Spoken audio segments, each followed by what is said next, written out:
Hey, my name is Bailey, and what is phishing? Phishing is the act of creating or using spoofed emails and websites as lures to prompt people to voluntarily hand over sensitive information. The PH in phish originated from some of the earliest hackers known as phone phreaks. Phreaking refers to the exploration, experimenting, and study of telecommunication systems. The PH spelling was used to link phishing scams with underground communities such as phreaks and hackers. According to internet records, the first time that the term phishing was used and recorded was on January 2nd, 1996.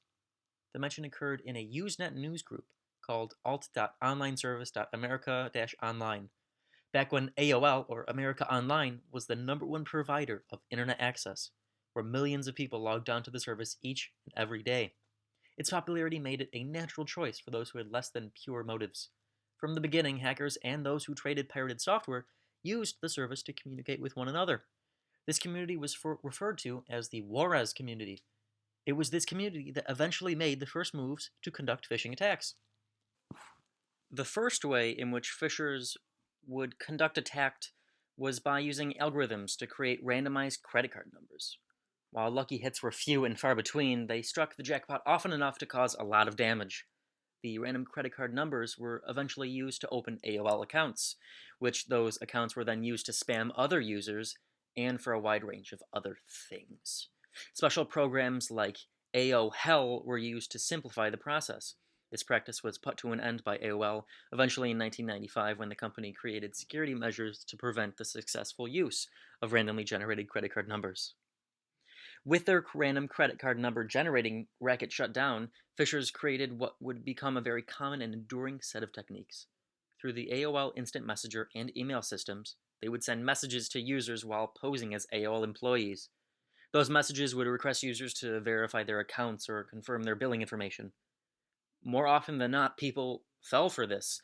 After all, nothing like it had ever been done before, which was the early start of social engineering and phishing. So I guess the next question would be, what do people use to fish, and what happens when you're fished?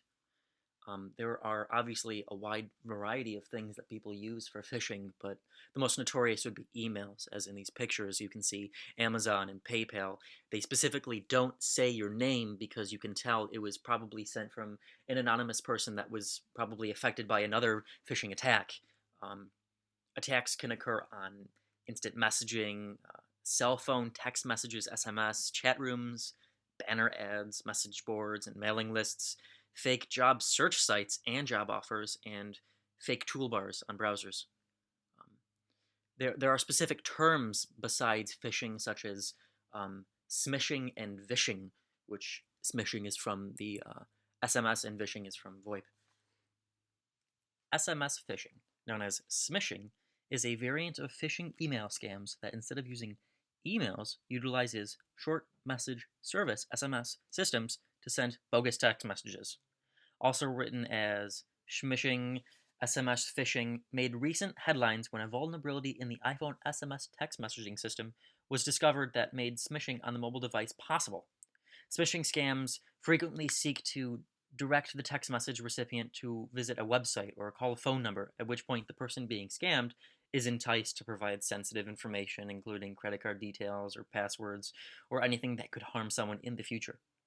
Smishing websites are also known to attempt to infect the person's computer with malware, which then could affect other people. So the person that maybe sent you that SMS message isn't actually a bad guy, but another innocent victim that was affected by a bad guy in the beginning. So the next question would be, how do bad guys affect these people, knowing that they can use VoIP, SMS, or just regular phishing? Um, Tricks that hackers usually use, which really get people in emails or texting or VoIP, is obfuscated links, which look real but direct the victim to a phisher's website, or just flat out misspelled versions of the spoofed company's URL.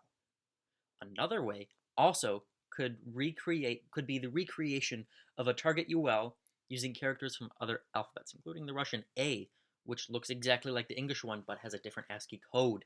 Okay, so hypothetically, you messed up. You clicked on the link, you downloaded something wrong, you put your information in wrong. What next? What is going to happen to you? What can happen to you?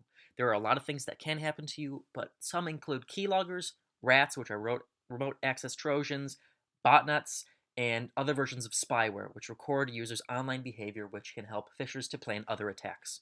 What a botnet is a leader controlling other little mini subcomputers from a server. What happens is, if you download that link and you are becoming of a new botnet, you could now start sending messages to other victims that will become victimized because of your actions, even though you are actually being controlled by another computer. You're just the middleman from another phishing attack. Hi, my name is Bailey. This is my face. This video was made by me.